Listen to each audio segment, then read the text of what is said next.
Patriarcas y Profetas, capítulo 65. La magnanimidad de David.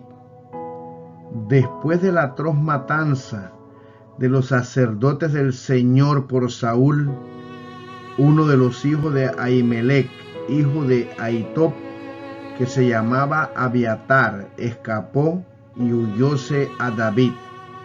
Y Abiatar notició a David cómo Saúl había muerto los sacerdotes de Jehová.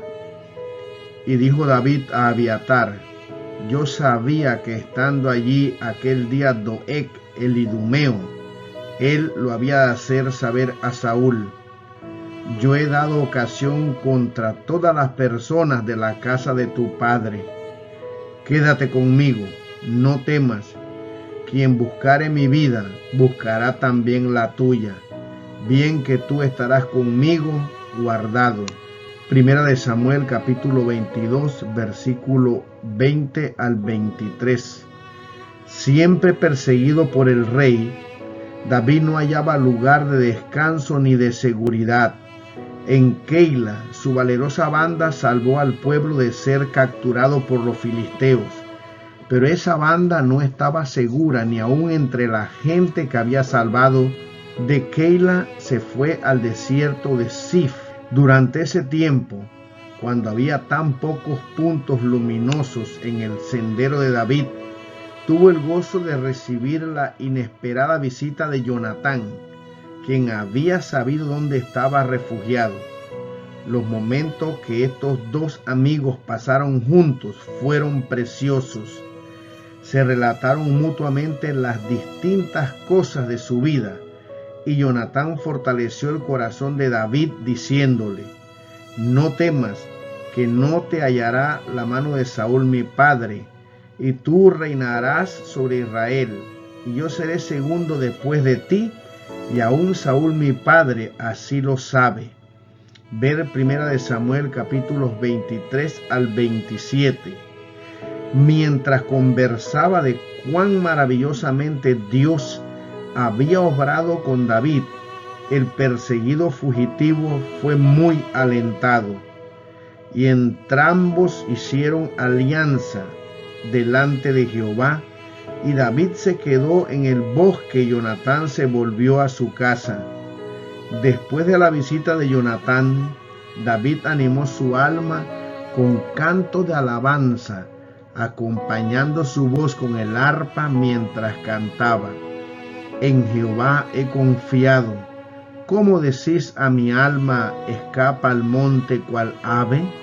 Porque he aquí los malos flecharon el arco, apercibieron sus saetas sobre la cuerda, para saetear en oculto a los rectos de corazón. Si fueren destruidos los fundamentos, ¿qué ha de hacer el justo?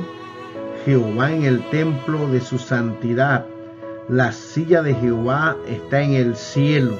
Sus ojos ven, sus párpados examinan a los hijos de los hombres. Jehová prueba al justo, empero al malo y al que ama la violencia, su alma aborrece. Salmo 11, versículo del 1 al 5. Los zifitas, a cuya región salvaje David había huido desde Keila, avisaron a Saúl en Gabá de que sabían dónde se ocultaba David y que guiarían al rey a su retiro. Pero David, advertido de las intenciones de ellos, cambió de posición y buscó refugio en las montañas entre Maón y el mar Muerto. Nuevamente se le comunicó a Saúl: he aquí que David está en el desierto de Engandi. Y tomando Saúl 3,000 hombres escogidos de todo Israel, fue en busca de David y de los suyos por las cumbres de los peñascos de las cabras monteses. David solo tenía 600 hombres en su compañía, en tanto que Saúl avanzaba contra él con un ejército de 3,000. En una cueva retirada, el hijo de Isaí y sus hombres esperaban la dirección de Dios acerca de lo que habían de hacer. Mientras Saúl se abría paso montaña arriba, se desvió y entró solo en la caverna misma donde David y su grupo estaban escondidos. Cuando los hombres de David vieron esto, le instaron a que diera muerte a Saúl. Interpretaban ellos el hecho de que el rey estaba ahora en su poder como una evidencia segura de que Dios mismo había entregado al enemigo en sus manos para que lo mataran. David estuvo tentado a mirar así el asunto, pero la voz de la conciencia le habló diciéndole: no toques al ungido de Jehová.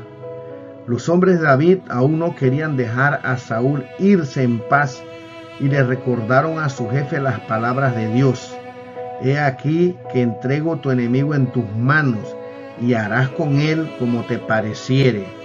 Y levantándose David y calladamente cortó la orilla del manto de Saúl, pero su conciencia le remordió después porque había dañado el manto del rey. Saúl se levantó y salió de la cueva para continuar su búsqueda, cuando sus oídos sorprendidos oyeron una voz que le decía: mi señor el rey. Se volvió para ver quién se dirigía a él, y he aquí que era el hijo de Isaí, el hombre a quien por tanto tiempo había deseado tener en su poder para matarlo. David se postró ante el rey, reconociéndole como su señor.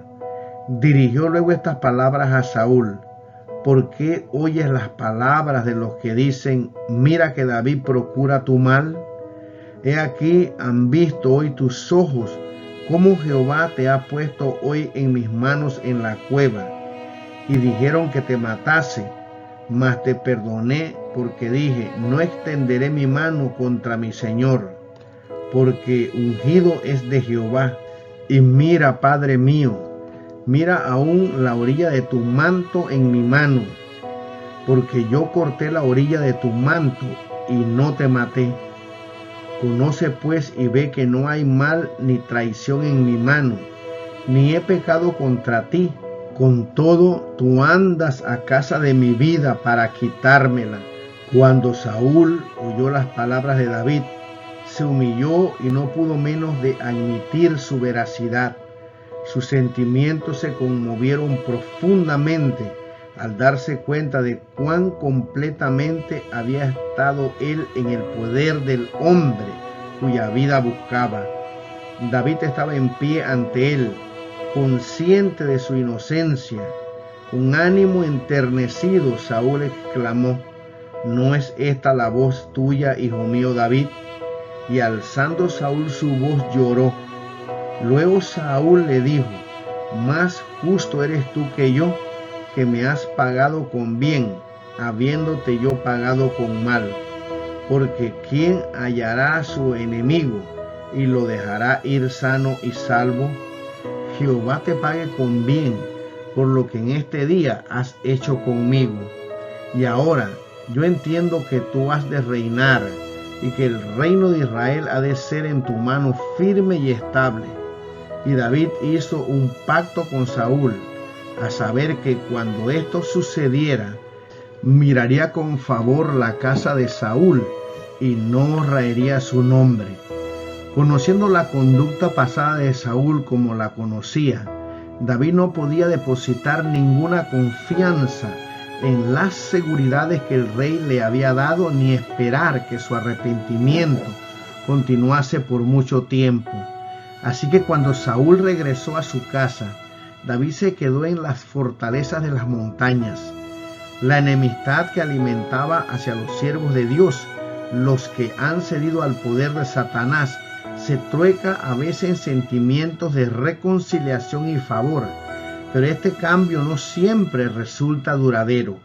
A veces, después que los hombres de mente corrompida se dedicaron a hacer y decir cosas inicuas contra los siervos del Señor, se arraiga en su mente la convicción de que obraban mal.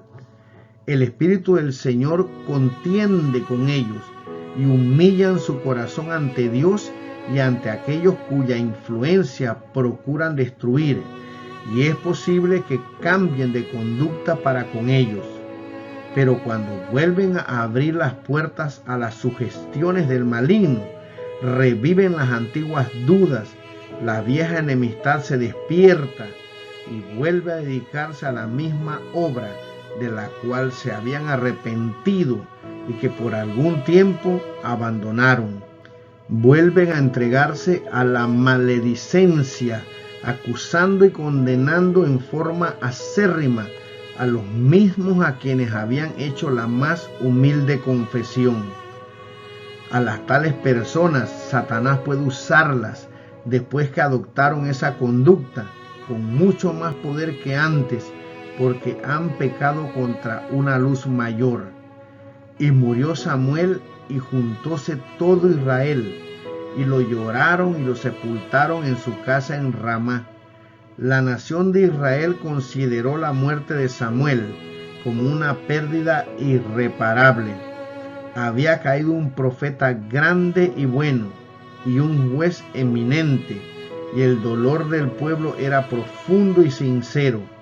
Después de su juventud, Samuel había caminado ante Israel con corazón íntegro.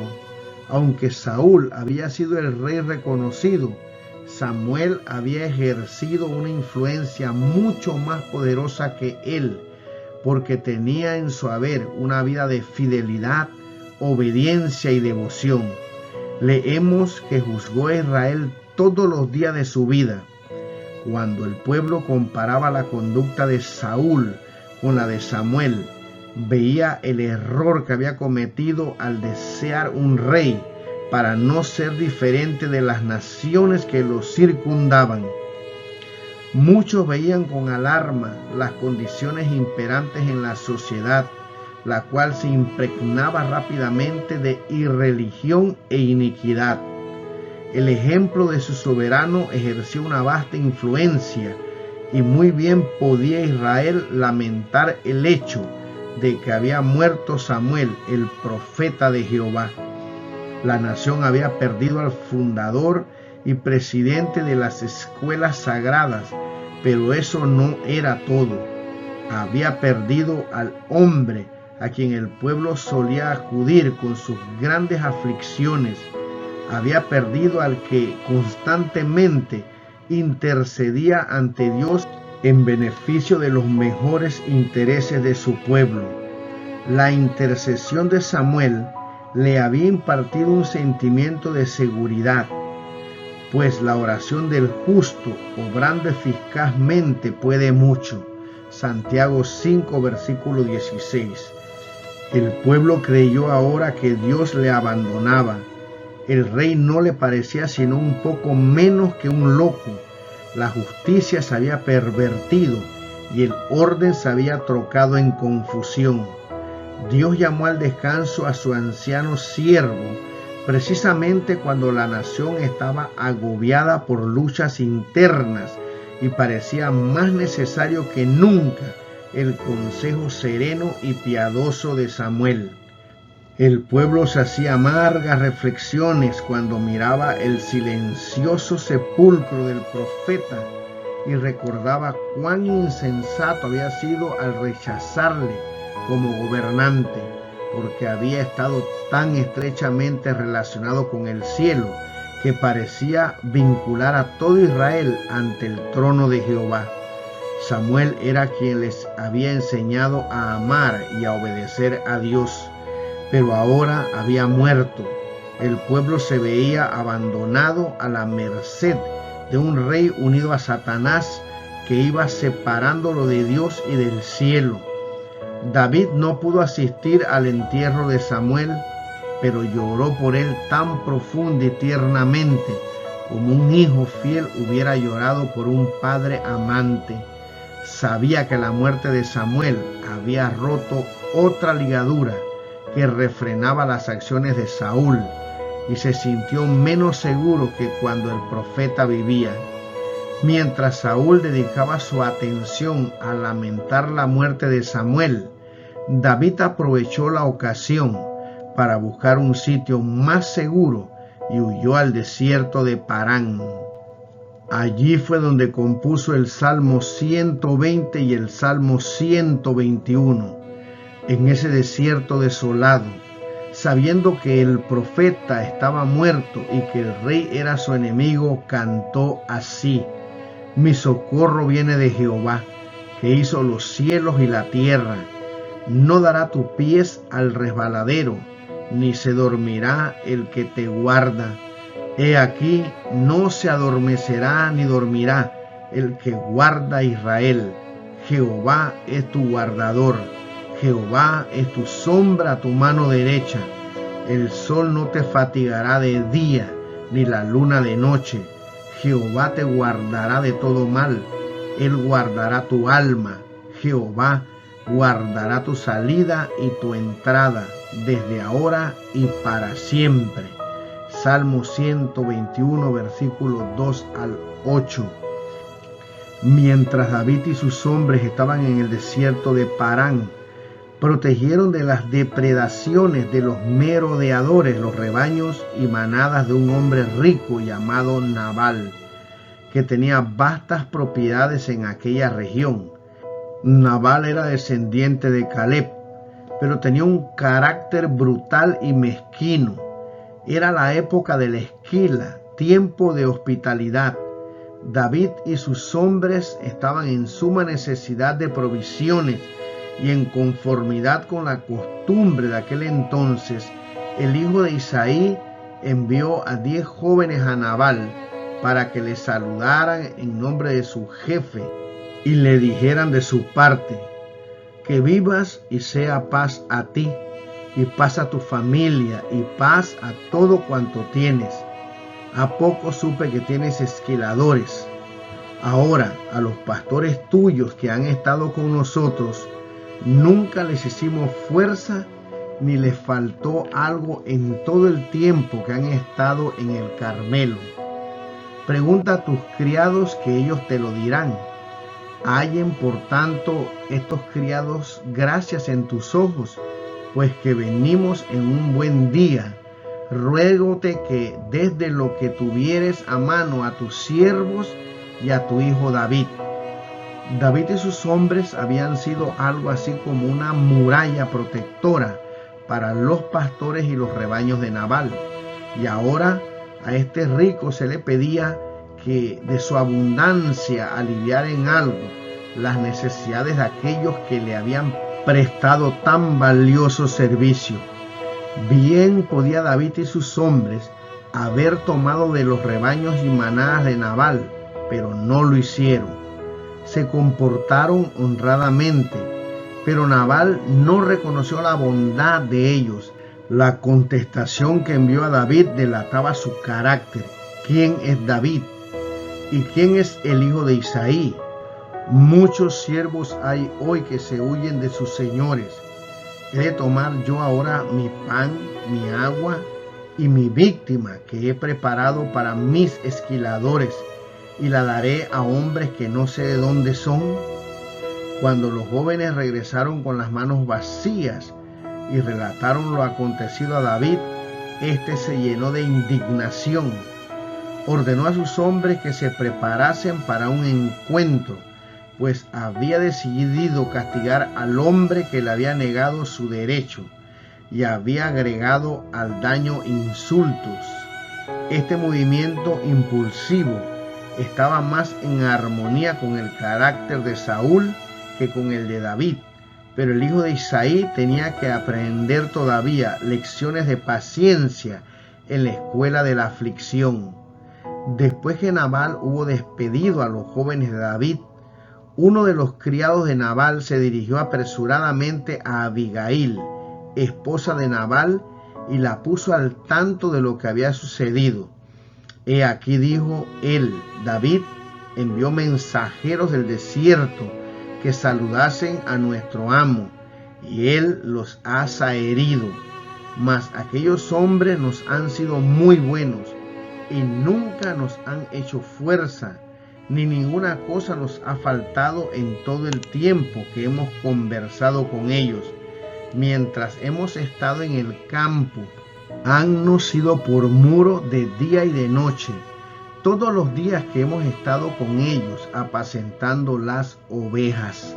Ahora pues, entiende y mira lo que has de hacer, porque el mal está del todo resuelto contra nuestro amo y contra toda su casa. Sin consultar a su marido ni decirle su intención, Abigail hizo una provisión amplia de abastecimientos y, cargada en asnos, la envió a David bajo el cuidado de sus siervos, y fue ella misma en busca de la compañía de David. La encontró en un lugar protegido de una colina, y como Abigail vio a David, apeóse prestamente del asno y, postrándose delante de David sobre su rostro, inclinóse a tierra y echóse a sus pies y dijo: Señor mío, sobre mí sea el pecado, mas ruégote hable tu sierva en tus oídos y oye las palabras de tu sierva. Abigail se dirigió a David con tanta reverencia como si hubiese hablado a un monarca coronado. Nabal había exclamado desdeñosamente: ¿Quién es David?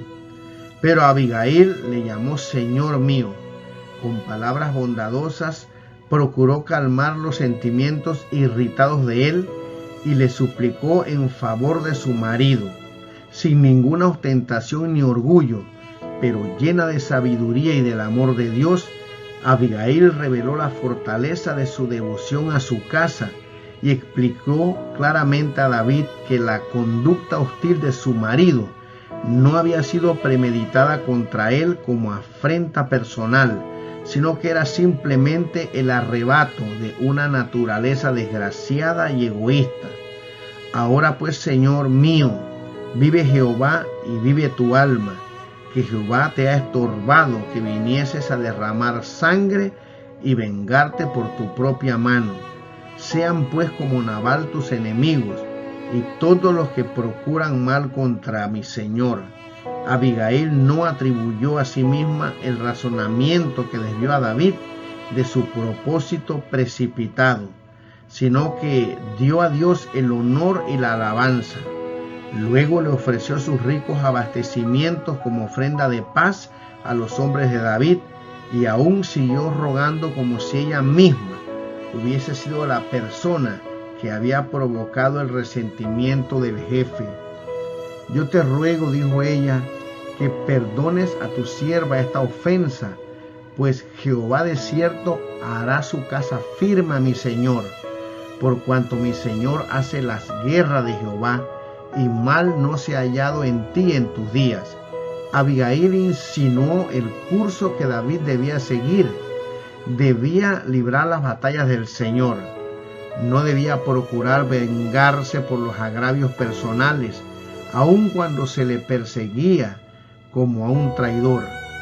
Continuó diciendo: bien que alguien se haya levantado a perseguirte y a atentar a tu vida, con todo, el alma de mi Señor será ligada en el haz de los que viven con Jehová, Dios tuyo. Y acontecerá que cuando Jehová hiciere con mi Señor conforme a todo el bien que ha hablado de ti, y te mandare que seas caudillo sobre Israel, entonces, Señor mío, ¿no te será esto en tropiezo y turbación de corazón, el que haya derramado sangre sin causa, o que mi Señor se haya vengado por sí mismo? Guárdese pues mi Señor, y cuando Jehová hiciere bien a mi Señor, acuérdate de tu sierva. Estas palabras solo pudieron brotar de los labios de una persona que participaba de la sabiduría de lo alto. La piedad de Abigail, como la fragancia de una flor, se expresaba inconscientemente en su semblante, sus palabras y sus acciones. El Espíritu del Hijo de Dios moraba en su alma. Su palabra, sazonada de gracia y henchida de bondad y paz, derramaba una influencia celestial. Impulsos mejores se apoderaron de David y tembló al pensar en lo que pudiera haber resultado de su propósito temerario. Bienaventurados los pacificadores, porque ellos serán llamados hijos de Dios. Mateo 5, versículo 9. Ojalá que hubiera muchas personas como esta mujer de Israel, que suavizaron los sentimientos irritados y sofocaran los impulsos temerarios y evitaran grandes males por medio de palabras impregnadas de una sabiduría serena y bien dirigida. Una vida cristiana consagrada derrama siempre luz, consuelo y paz. Se caracteriza por la pureza, el tino, la sencillez y el deseo de servir a los semejantes. Está dominada por este amor desinteresado que santifica la influencia. Está henchida del Espíritu de Cristo y donde quiera vaya, quien la posee deja una huella de luz. Abigail era sabia para aconsejar y reprender. La ira de David se disipó bajo el poder de su influencia y razonamiento. Quedó convencido de que había tomado un camino malo y que había perdido el dominio de su propio espíritu. En armonía con sus propias palabras, que el justo me castigue será un favor y que me reprenda será un excelente bálsamo. Salmo 141, versículo 5. Les dio las gracias y la bendijo por haberle aconsejado tan rectamente. Son muchos los que cuando se les reprende se creen dignos de alabanzas y reciben el reproche sin impacientarse, pero cuán pocos aceptan la reprensión con gratitud de corazón y bendicen a los que tratan de evitarles que sigan un sendero malo. Cuando Abigail regresó a casa, encontró a Nabal y sus huéspedes gozándose en un gran festín que habían convertido en una borrachera alborotada. Hasta la mañana siguiente no relató ella a su marido lo que había ocurrido en su entrevista con David. En lo íntimo de su corazón, Nabal era un cobarde y cuando se dio cuenta de cuán cerca su tontería la había llevado de una muerte repentina, quedó como herido de un ataque de parálisis. Temeroso de que David continuase con su propósito de venganza, se llenó de horror y cayó en una condición de insensibilidad inconsciente. 10 días después falleció. La vida que Dios le había dado solo había sido una maldición para el mundo. En medio de su alegría y regocijo, Dios le había dicho, como le dijo al rico de la parábola: esta noche vuelven a pedir tu alma. Lucas capítulo 12, versículo 20.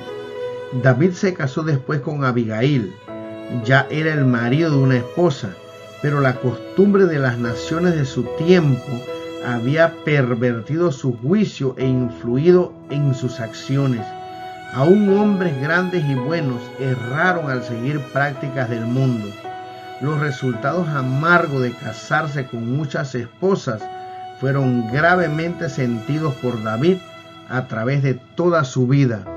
Después de la muerte de Samuel, David fue dejado en paz por algunos meses. Volvió a retirarse a la soledad de los sifitas, pero estos enemigos, con la esperanza de obtener el favor del rey, le revelaron el escondite de David. Estas noticias despertaron al demonio de las pasiones que habían estado adormecidas en el corazón de Saúl. Una vez más, reunió a sus hombres de armas y los dirigió en perseguimiento de David.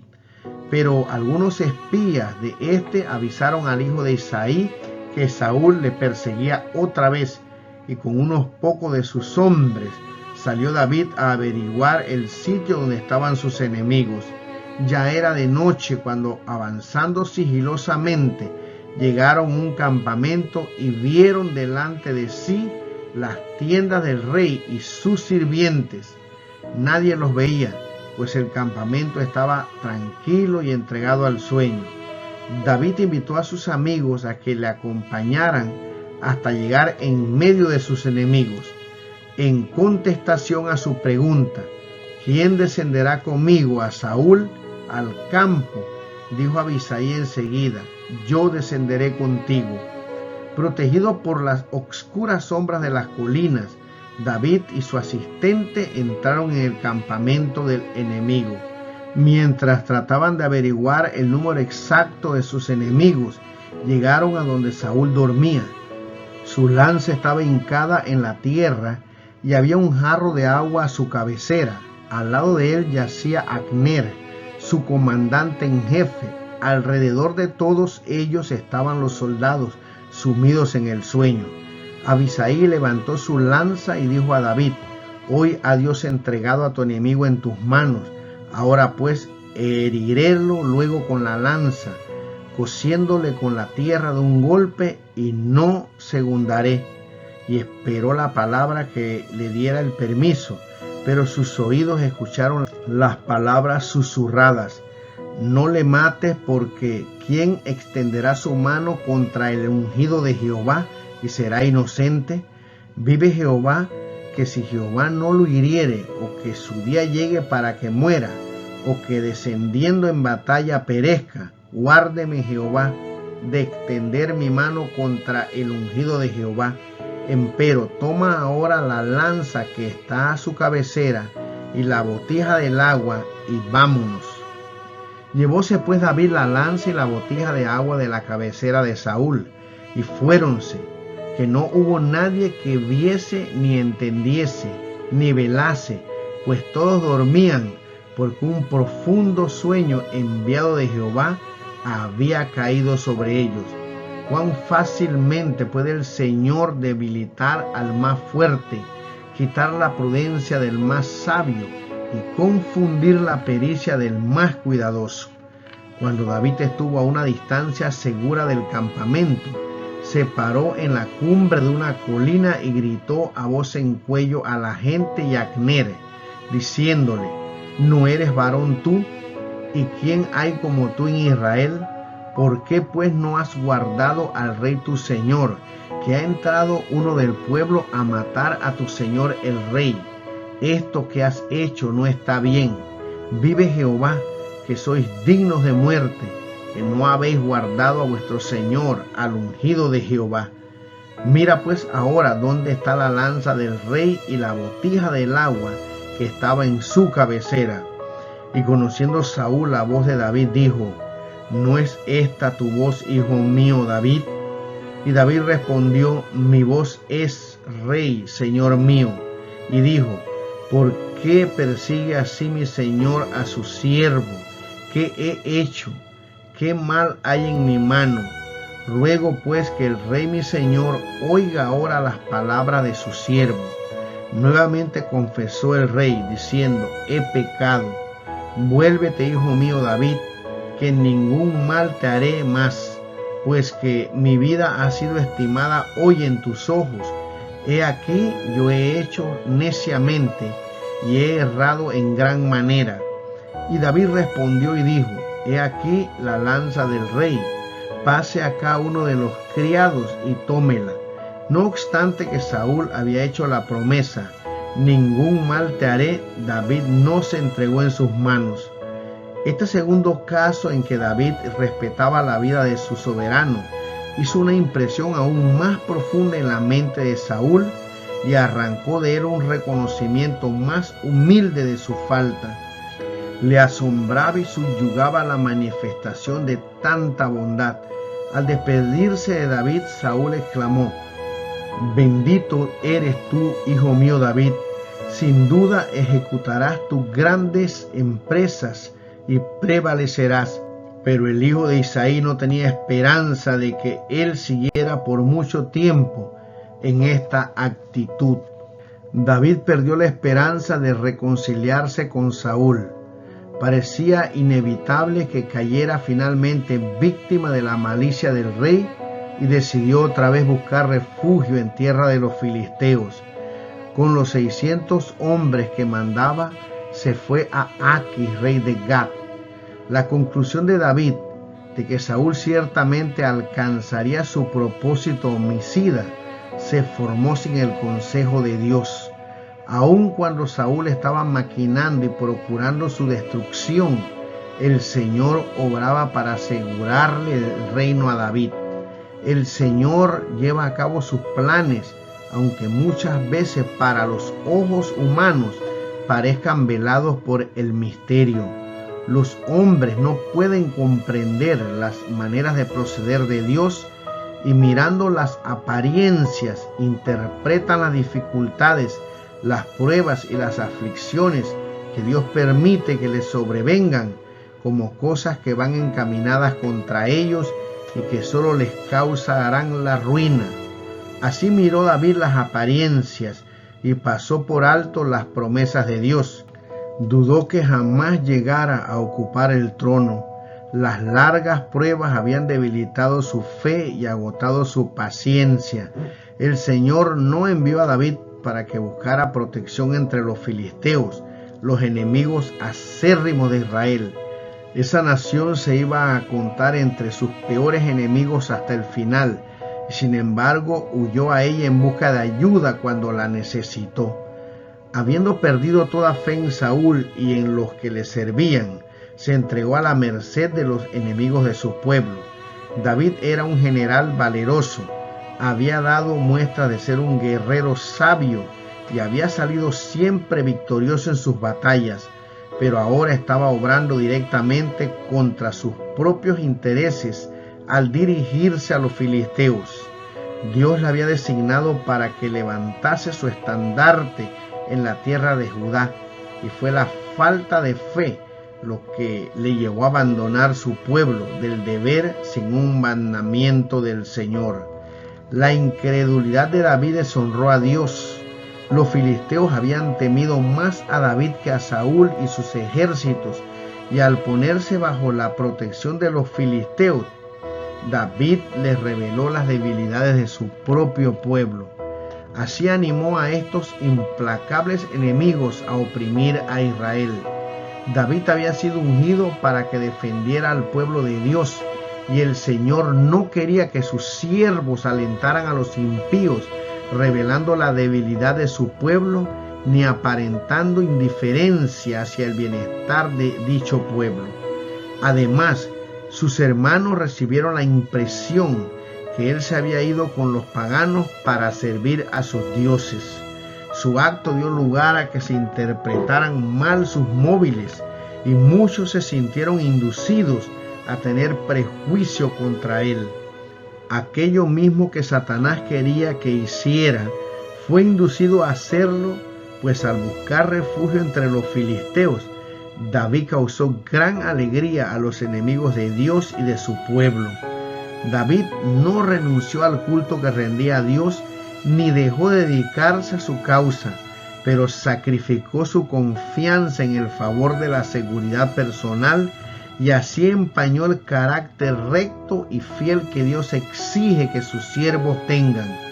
El rey de los filisteos recibió cordialmente a David. Lo caluroso de esta recepción se debió en parte a que el rey le admiraba y en parte al hecho de que halagaba su vanidad el que un hebreo buscaba su protección. Llevó a su familia, a los miembros de su casa y sus posesiones como lo hicieron también sus hombres, y a juzgar por todas las apariencias había ido allí para establecerse permanentemente en la tierra de los filisteos. Todo esto agradaba mucho al rey Aquís, quien prometió proteger a los israelitas fugitivos. Al pedir David una residencia en el campo, lejos de la ciudad real, el rey le otorgó generosamente Siclac como posesión. David se percataba de que estar bajo la influencia de los idólatras sería peligroso para él y sus hombres. En una ciudad enteramente separada para su propio uso, podrían adorar a Dios con más libertad que si permanecieran en Gat, donde los ritos paganos no podían menos de resultar en una fuente de iniquidad y molestia. Mientras moraba en esa ciudad remota, David hizo guerra a los Gesureos, a los Jerseos y a los Amalecitas, sin dejar nunca uno solo vivo que llevara las noticias a Gat. Cuando volvía de la batalla, daba a entender a Aquis que había estado guerreando contra los de su propia nación, los hombres de Judá. Con este fingimiento se convirtió en el medio de fortalecer la mano de los filisteos, pues el rey razonaba: él se hace abominable a su pueblo Israel y será siempre mi siervo. David sabía que era la voluntad de Dios que aquellas tribus paganas fueran destruidas, y también sabía que él había sido designado para llevar a cabo esa obra, pero no seguía los caminos y consejos de Dios al practicar el engaño. Y aconteció que en aquellos días los filisteos juntaron sus campos para pelear contra Israel. Y dijo Aquis a David: sabe de cierto que has de salir conmigo a campaña, tú y los tuyos. David no tenía intención de alzar su mano contra su pueblo, pero no estaba seguro de la conducta que debía seguir hasta que las circunstancias le indicaran su deber. Contestó al rey evasivamente y le dijo: sabrás pues lo que hará tu siervo. Aquis interpretó estas palabras como una promesa de ayuda en la guerra que se aproximaba, y prometió otorgarle a David grandes honores y darle un elevado cargo en la corte filistea. Pero aunque la fe de David había vacilado un tanto acerca de las promesas de Dios, aún recordaba que Samuel le había ungido como rey de Israel. No olvidaba las victorias que Dios le había dado sobre sus enemigos en el pasado. Consideró en una mirada retrospectiva la gran misericordia de Dios al preservarle de la mano de Saúl, y decidió no traicionar el cometido sagrado. Aunque el rey de Israel había procurado matarle, decidió no unir sus fuerzas a las de los enemigos de su pueblo.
en beneficio